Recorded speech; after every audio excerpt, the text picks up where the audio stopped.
Para a exposição da Palavra de Deus nessa noite, abra sua Bíblia na primeira carta do apóstolo Paulo a Timóteo, capítulo 1. 1 Timóteo, capítulo 1. E eu farei a leitura dos 11 primeiros versículos.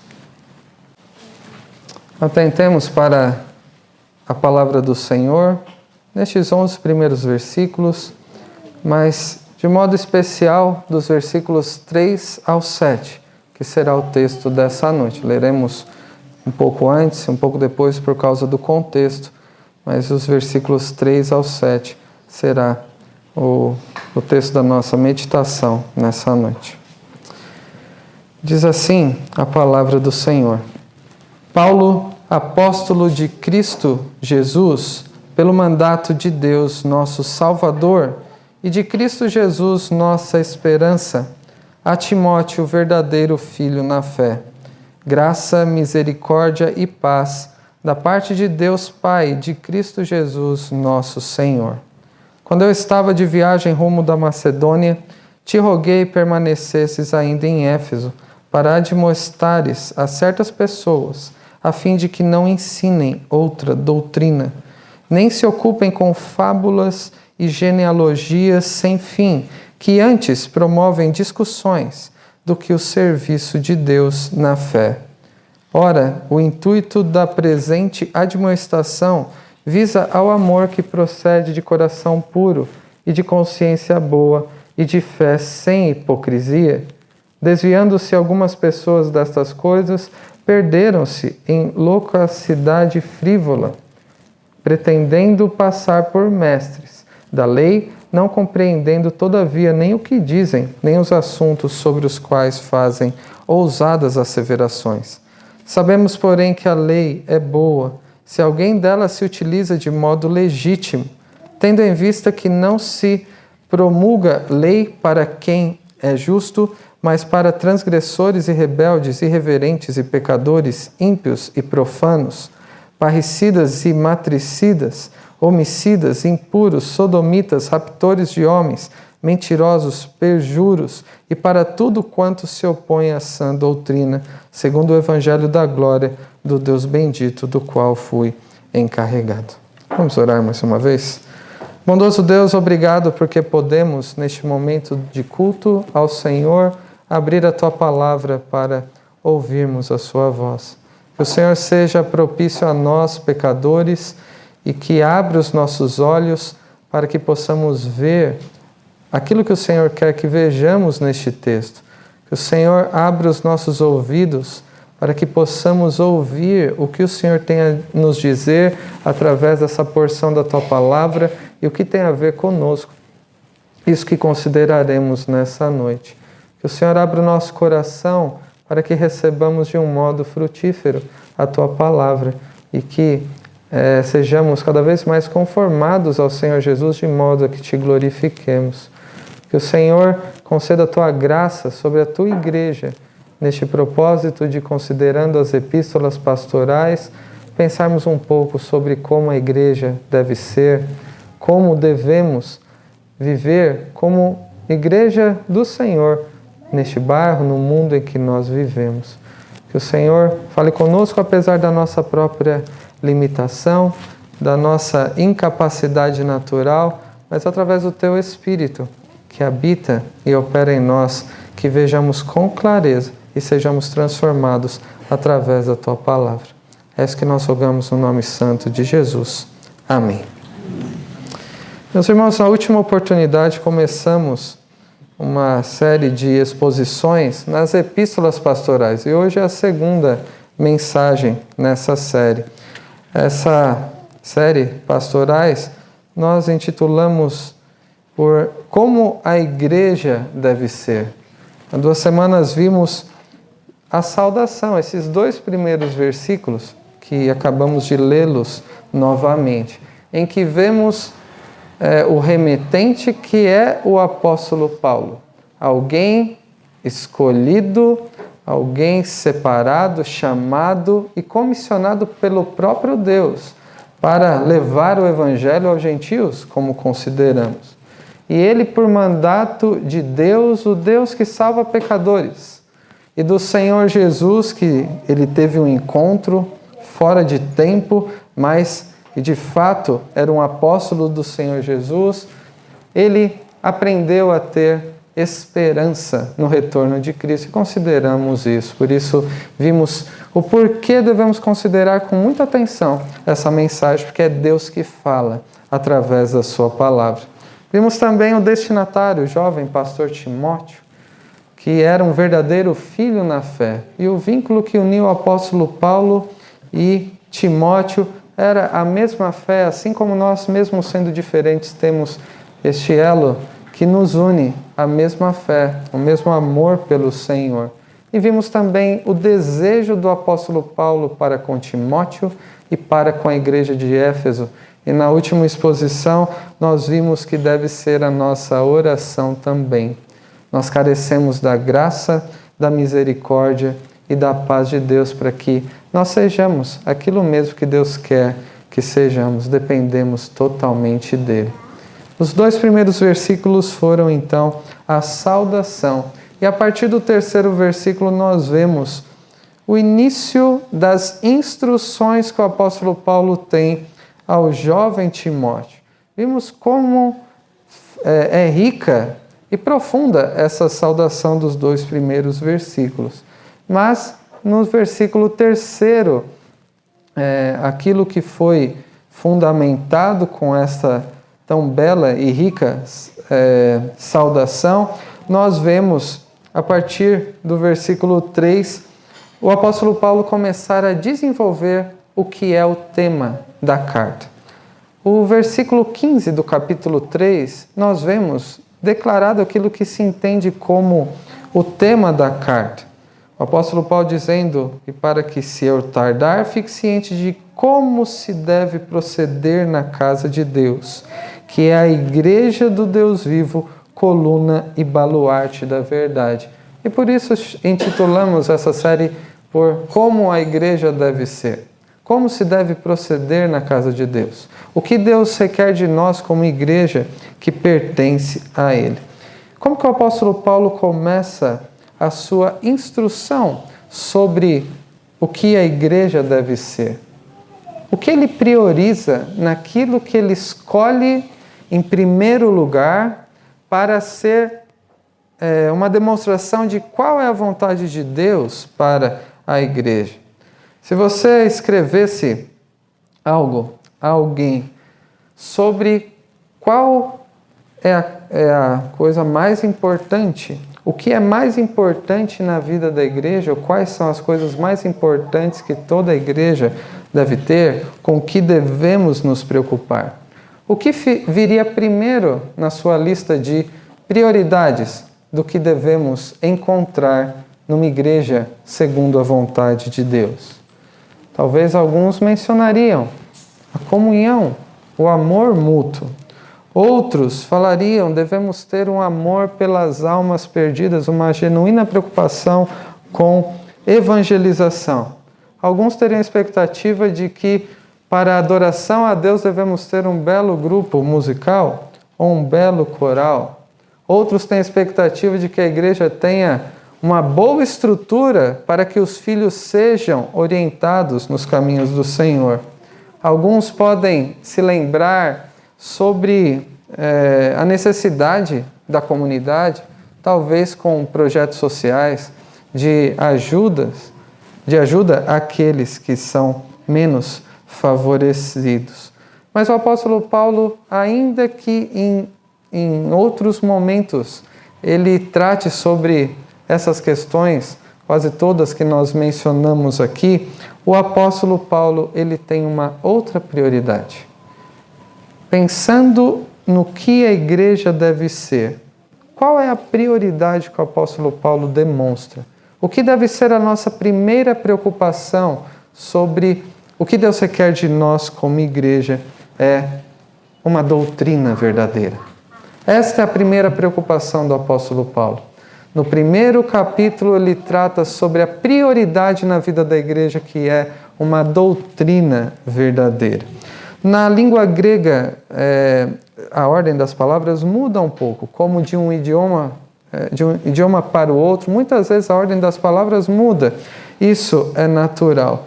Depois da sua saudação, como que o apóstolo Paulo, na língua grega, começa a falar ao jovem Timóteo? Como te roguei que permanecestes em Éfeso. Ele já vai diretamente para essa parte, né? É o que temos aí depois da segunda vírgula. Te roguei que permanecestes ainda em Éfeso. Ele é muito direto, objetivo. Até alguns que dizem que o apóstolo Paulo está sendo meio brusco, objetivo demais, mas a questão é o senso de prioridade que o apóstolo Paulo tem. O zelo em relação à doutrina, a urgência que ele demonstra a Timóteo em tratar dos problemas envolvendo a doutrina na igreja de Éfeso. Éfeso, estamos acostumados com o nome por causa da carta que temos na Palavra de Deus, ou quando lemos o livro de Atos, é mencionada a passagem do apóstolo Paulo em Éfeso, mas na época do apóstolo Paulo e de Timóteo, Éfeso era uma das principais cidades do Império Romano. Estima-se que havia pelo menos 500.000 habitantes. Isso para o padrão da época era muita coisa. Era uma das cidades mais populosas do mundo da época. Essa cidade ficava localizada próximo ao mar Egeu e por causa disso era um grande centro comercial. Havia fluxo de muitas pessoas por causa dos negócios que eram feitos ali. Era também a capital da província romana na localidade da Ásia e por isso tinha, por ser uma capital, importância política também. E era um dos principais centros religiosos do mundo da época, inclusive com templos dedicados de cultos ao próprio imperador. Em poucas palavras, qual era a importância de Éfeso na época? Uma das cidades mais importantes do mundo comercialmente, politicamente, na religião e também na política. Era uma cidade muito populosa, mas a sua cultura era extremamente pagã. Era uma cultura anticristã. Havia muita imoralidade ali naquele contexto, tanto no que envolvia o próprio contexto da igreja, como e dos rituais de adoração, como da comunidade, da própria sociedade. E havia a prática da idolatria também. Havia pluralidade cultural e também religiosa. E se pensarmos então em cidades muito populosas, com uma cultura anticristã, onde há idolatria, imoralidade, poderíamos traçar vários pontos de contato com a nossa realidade, não é mesmo? O mundo em que nós vivemos demonstra em alguma medida cada uma dessas características. Interesses políticos, superstições religiosas, dentre outras coisas que poderíamos enumerar aqui. Esta era a cidade onde estava a igreja que o apóstolo Paulo encarregou Timóteo a que permanecesse. Essa expressão, te roguei permanecesses ainda em Éfeso, demonstra uma insistência para que ele continuasse ali, porque havia uma grande necessidade. Ele roga, implora, esse é o sentido da palavra aqui, roga, implora e insiste com Timóteo a permanecer ali para tratar de uma tarefa. Tinha um propósito, um objetivo da permanência de Timóteo ali, que a gente vê no próprio primeiro versículo. Quando eu estava de viagem rumo da Macedônia, te roguei permanecesses ainda em Éfeso, para admoestares a certas pessoas, a fim de que não ensinem outra doutrina. Admoestar aqui é um termo militar, de alguém que tem uma autoridade para ordenar com firmeza e com rigor e aquela palavra deve ser obedecida. A primeira preocupação do apóstolo Paulo aqui em relação à doutrina é: Timóteo, a primeira coisa que você deve fazer, no contexto da igreja, é identificar o falso ensino. Identificar as pessoas que têm disseminado ensinos que não são condizentes com a Escritura e deve confrontá-los com firmeza. Você deve admoestar com autoridade, com firmeza, com vigor, com rigor a respeito dessas doutrinas, outras doutrinas que têm sido disseminadas na igreja. Aqueles que deveriam ser admoestados, como diz aqui a expressão, são certas pessoas.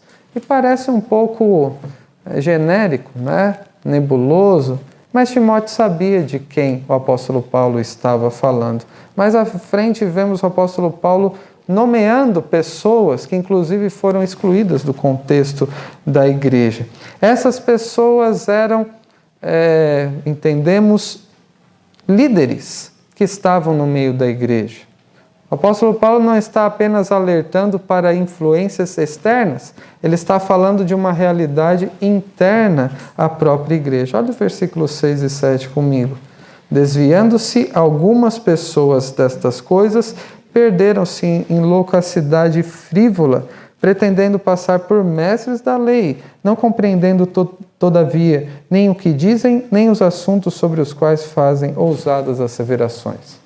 Não era somente membros da igreja, eram pessoas que inclusive se colocavam como mestres da lei. Pessoas da própria liderança que estavam disseminando falsos ensinos. Eles estavam usando a palavra de Deus de um modo indevido, estavam apresentando algo como sendo verdadeiro, inclusive relacionado com a palavra de Deus, mas na verdade estavam incorporando outras coisas ao Evangelho, por isso que ele diz para que admoestasse essas pessoas a fim de que não ensinem outra doutrina. Quando a gente vê outra doutrina, podemos dizer que eram incorporações aí à mensagem do próprio Evangelho.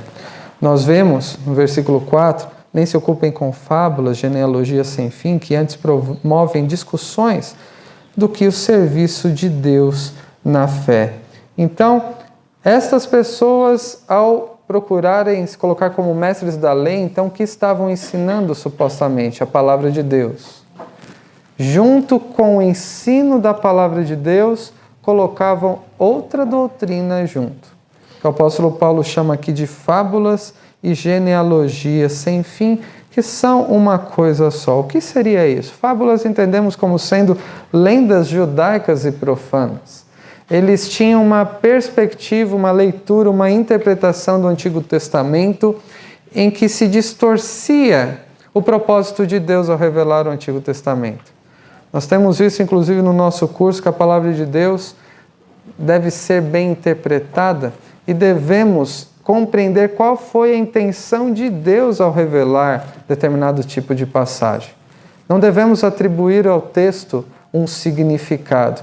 E estes, que são referidos pelo apóstolo Paulo, estavam tratando da palavra de Deus de um modo indevido, interpretando erroneamente as Escrituras. Então, ao invés de apresentarem verdade, chegavam a apresentar mentiras, fábulas, que eram contos que não procediam de Deus, mas sim do próprio pensamento, da própria imaginação. Genealogia sem fim, nós entendemos como sendo da tradição rabínica.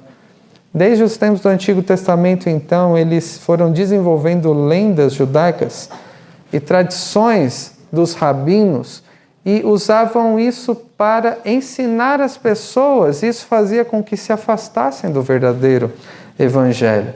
Recentemente tivemos aqui a gincana baseada no livro de Gálatas e nós lemos e até chamamos a atenção no final, no fechamento da nossa atividade, o texto que está lá no primeiro capítulo de Gálatas. Depois da saudação, o apóstolo Paulo ele é bem duro dizendo: admira-me que estejais passando tão depressa daquele que vos chamou na graça de Cristo para outro evangelho. Eu quero chamar a atenção para onde os Gálatas estavam se dirigindo. Para outro evangelho, o qual não é outro, senão há alguns que vos perturbam ou querem perverter o evangelho de Cristo. Mas ainda que nós, ou mesmo um anjo vindo do céu, vos pregue evangelho que vá além dos que vos temos pregado, seja anátema. Assim como já dissemos, e agora repito, se alguém vos prega evangelho que vá além daquele que recebestes, seja anátema.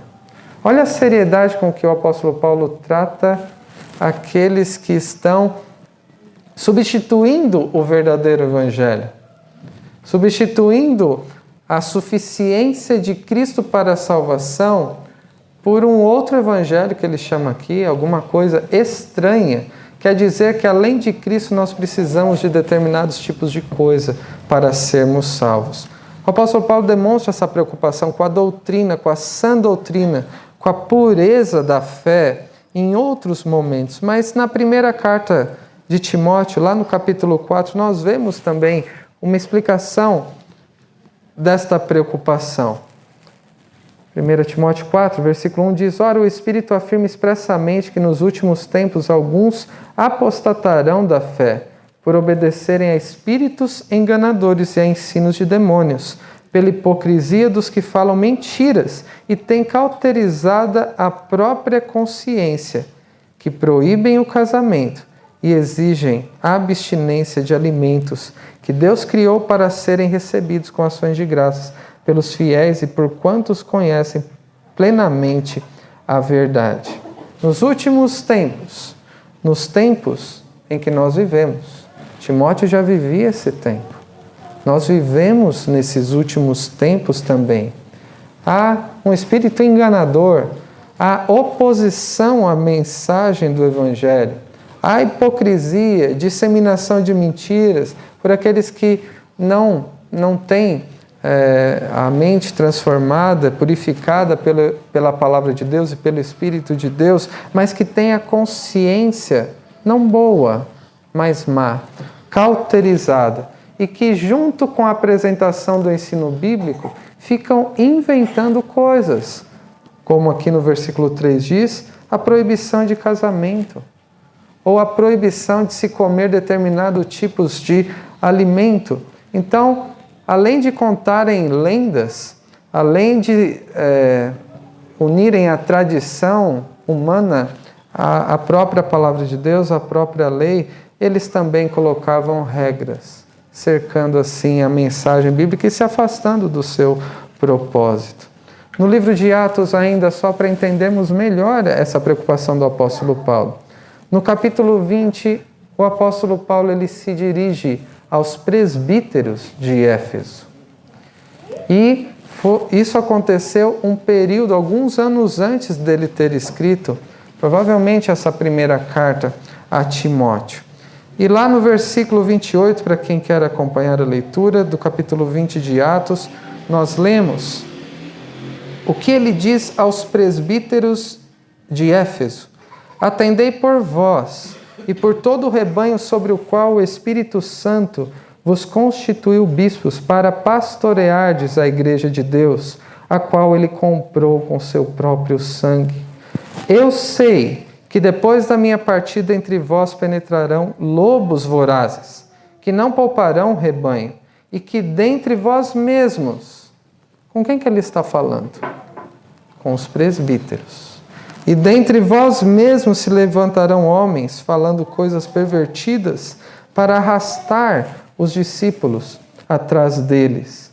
Homens que se preocupam em ensinar de uma maneira a criar seguidores para si mesmos, através daquilo que eles dizem. Portanto, vigiai, lembrando-vos de que por 3 anos, noite e dia, não cessei de admoestar com lágrimas a cada um. O apóstolo Paulo ele sabia da necessidade constante de se zelar pela sã doutrina. Essa é a primeira preocupação do apóstolo Paulo apresentado a Timóteo sobre como uma igreja deve ser. É necessário constantemente, em todo o tempo, dia e noite, zelar pela sã doutrina na igreja. É necessário identificar o falso ensino. Aquele ensino que até parece verdadeiro, mas tem que ser olhado com cuidado para se identificar o erro. E não somente se identificar, mas confrontar o erro. Isso é responsabilidade daqueles que pastoreiam o rebanho. No caso aqui, o pastor Timóteo. E no caso aqui, o pastor Timóteo, juntamente com aqueles que Deus vai de levantar nesta igreja para pastorearem o rebanho do Senhor, os presbíteros que aqui forem levantados pelo nosso Deus. O apóstolo Paulo, nesse zelo pela sã doutrina, da importância de se apresentar a doutrina pura, sem misturas com pensamentos humanos, com concepções pessoais, ou com influência da própria cultura do mundo em que nós vivemos. Ele fala sobre a necessidade de se confrontar com firmeza outros ensinos que não procedem de Deus, não se refere ao verdadeiro e puro Evangelho de Cristo. A consequência desses ensinos que não procedem de Deus, quais são? Versículo 4, na segunda parte. Promovem discussões do que serviço de Deus na fé. A consequência de permitirmos que dentro da igreja haja mistura de pensamentos humanos com a doutrina da palavra de Deus é discussão sem fim, controvérsias, polêmicas que surgem, que não edificam e que nem ajudam as pessoas a servirem melhor a Deus. Então esse é o primeiro aspecto dessa primeira orientação do apóstolo Paulo a Timóteo. É necessário na igreja constantemente identificar o que está sendo ensinado, confrontar o erro daquelas coisas que são ensinadas e que têm não provocado edificação, mas sim discórdias, controvérsias, e têm atrapalhado as pessoas a servirem melhor a Deus. No versículo 5, nós lemos: ora, o intuito da presente admoestação visa o amor que procede de coração puro, e de consciência boa, e de fé sem hipocrisia.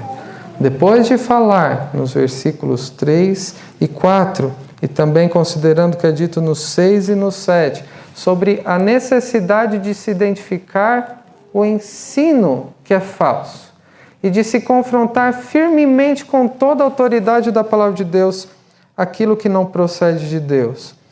Nós vemos um estímulo a Timóteo. Timóteo, eu estou te admoestando a admoestar os outros, para que haja amor, o verdadeiro amor que procede de um coração puro, consciência boa e de fé sem hipocrisia.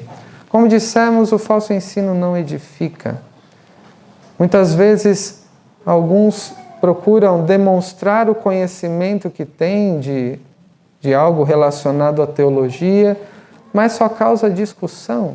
Isso tanto verbalmente, a gente vê também em redes sociais, discussões que não levam a lugar nenhum e que se perde de vista qual deve ser o propósito do estudo bíblico, da proclamação do Evangelho, que é salvar aqueles que estão perdidos, que é edificar aqueles que já são salvos, e que é também desenvolver o amor mútuo e o amor a Deus naqueles que procuram servir a Deus de um modo sincero e verdadeiro. A motivação, então, da identificação do falso ensino e da confrontação, que nunca é fácil, mas é necessário, é estimular o amor. E o amor que, nas palavras de Jesus, amor a Deus e ao próximo, é o resumo de toda a lei. Como resumir a lei de Deus? Ame a Deus sobre todas as coisas e ao próximo como a si mesmo. E o propósito do ensino da palavra de Deus, da sã doutrina, da genuína fé, da tradição que foi entregue uma vez por todas aos santos, qual é? É estimular esse amor a Deus e também ao próximo, enquanto a pessoa aprende a servir a Deus na fé que é verdadeira.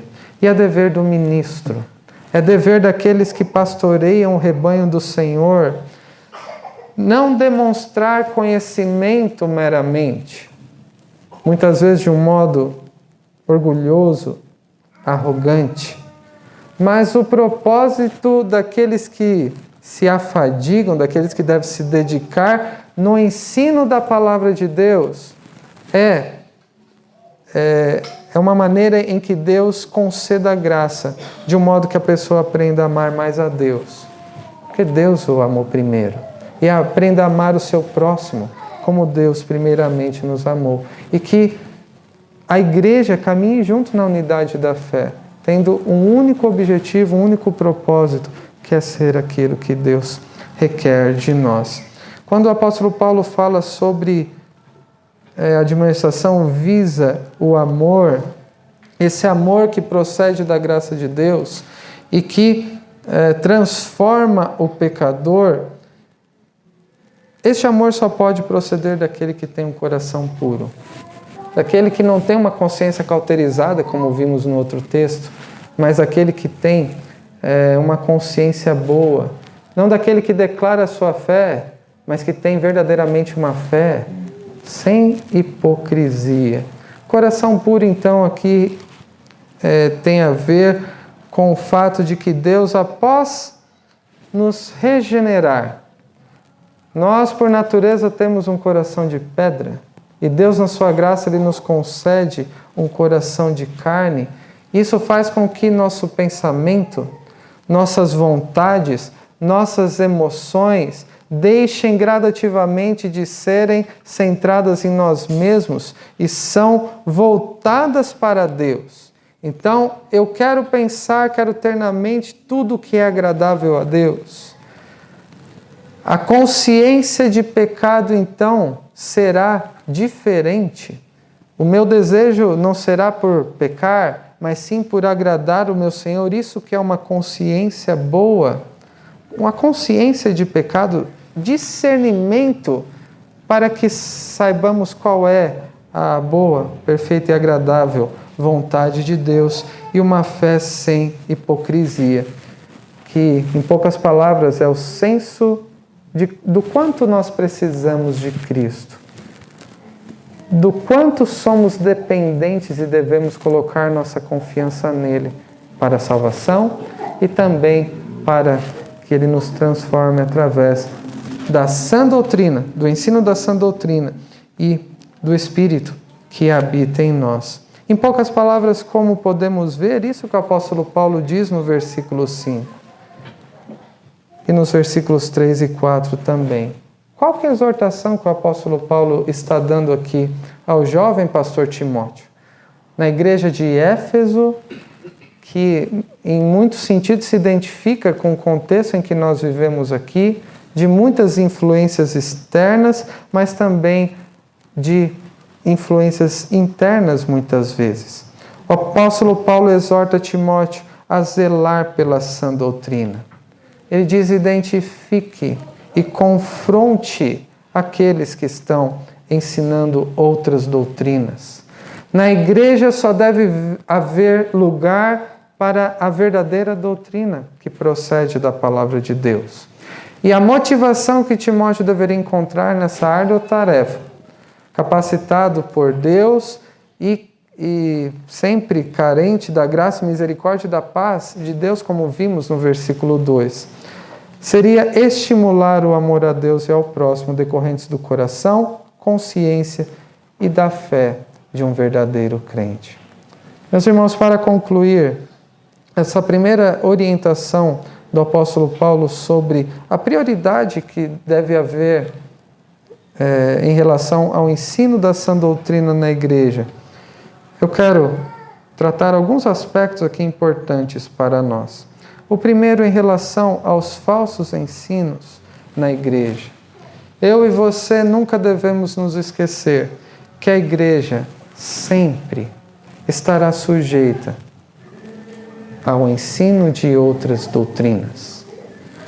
E não me entenda mal, e não entenda o apóstolo Paulo mal aqui. Quando falamos de outras doutrinas, estamos dizendo da maneira como nós lidamos com as Escrituras, como nós interpretamos e juntamente com as nossas percepções podemos estar criando uma outra doutrina. Algo que Deus não disse, mas que eu interpretando erroneamente, eu posso estar dizendo que Deus disse. Devemos tomar cuidado em relação ao falso ensino dentro da igreja. Quando o falso ensino é muito falso, é fácil para nós identificarmos, termos o discernimento. Pense, por exemplo, no Henri Cristo. Deve ser meia dúzia que acredita nele. Não nos enganaria se começasse a ensinar. Talvez nem suportássemos ouvir por tanto tempo, provavelmente. É fácil identificar. Quando ouvimos algo sobre o chamado Evangelho da Prosperidade, quando ouvimos outras denominações chamadas igrejas sobre curas e exorcismos, quando ouvimos seitas falando sobre Cristo de um modo a negar a sua divindade, quando pensamos nas revelações extrabíblicas que muitas vezes as pessoas dizem que receberam da parte de Deus, todas essas coisas, é claro que devemos ter o discernimento de sempre conferir nas Escrituras se Deus realmente disse isso. Mas não devemos nos enganar pensando que isso só acontece em seitas ou em pseudo-igrejas. Nós temos a tendência natural, porque somos pecadores, de conformar a igreja às nossas próprias concepções. E de uma maneira misturada, nós justificamos as nossas percepções com determinados textos bíblicos. Como os irmãos têm sido lembrados, caminhamos para a organização. E a pergunta aqui da nossa série é como a igreja deve ser, e cada um pode ter uma perspectiva diferente de qual é a igreja ideal. Mas precisamos conformar, moldar as nossas próprias expectativas, a expectativa que Deus tem, porque a igreja é dele. Não é a minha igreja, não é a sua igreja, é a igreja do Senhor. Quando há mistura de percepções, isso tem que ser identificado. Tem que ser firmemente confrontado. Não é arrumar confusão, briga, discussão, mas tem que ser com firmeza tratado, com amor falar a verdade, para que o amor a Deus e ao próximo seja promovido e também que as pessoas aprendam a servir a Deus como Ele quer ser servido. E cabe à liderança zelar por isso especialmente. Cabe a todo verdadeiro filho de Deus, assim como nós propusemos às crianças que desenhassem, se imaginando na situação de confirmar se o que está sendo ensinado é de fato palavra de Deus. Cabe a todos nós, mas a incumbência especial é para os líderes da igreja, para terem esse discernimento do verdadeiro e do falso ensino. Um teólogo, um escritor, comentarista chamado John Stott, ele fala sobre 2 testes práticos para que a gente aplique a todo tipo de ensino. Como que eu posso discernir se o ensino é verdadeiro ou se é falso? Se aquele que está ensinando está falando de fato aquilo que é condizente à palavra de Deus ou não. John Stott propõe que o primeiro teste é o teste da fé. Devemos perguntar, isso de fato provém de Deus? Está de acordo com as Escrituras, com a doutrina que foi entregue aos apóstolos? Ou não? Essa doutrina pode ser recebida pela fé ou somente, talvez, agrada o meu intelecto e é fruto da imaginação humana. Então, o primeiro teste é o teste da fé. Será que isso que eu estou ouvindo provém de Deus, mesmo que eu não concorde? Ou isso é fruto da imaginação humana? E o segundo teste tem a ver com o versículo 5 que nós tratamos, que é sobre o amor. É o teste do amor. A pergunta que devemos fazer é: se este ensino está causando controvérsias ou está promovendo a unidade do corpo de Cristo? Muitas vezes falar a verdade causa algum tipo de resistência. Então, além de pensarmos se promove a unidade, devemos considerar se aquele ensino de um modo irresponsável está causando divisões, se está deixando de glorificar a Deus através daquilo que está sendo ensinado. A fé, o teste da fé, indica se aquilo de fato nós recebemos de Deus ou é de alguém que pensou naquilo. E o teste do amor significa se é edificante para a igreja. Toda vez que nos reunimos aqui na casa de Deus, seja qual for o momento em que temos o zelo de abrirmos a palavra de Deus e meditarmos na palavra de Deus, devemos perguntar: isso procede de Deus e edifica a igreja? Essas duas perguntas nos preservarão de muitos erros. A especulação, ela causa discussão, mas o verdadeiro evangelho, a verdadeira doutrina, promove a edificação. Para concluir, como a igreja deve ser, é a pergunta que temos exposto nestes momentos. Qual deve ser a nossa prioridade no serviço a Deus como igreja?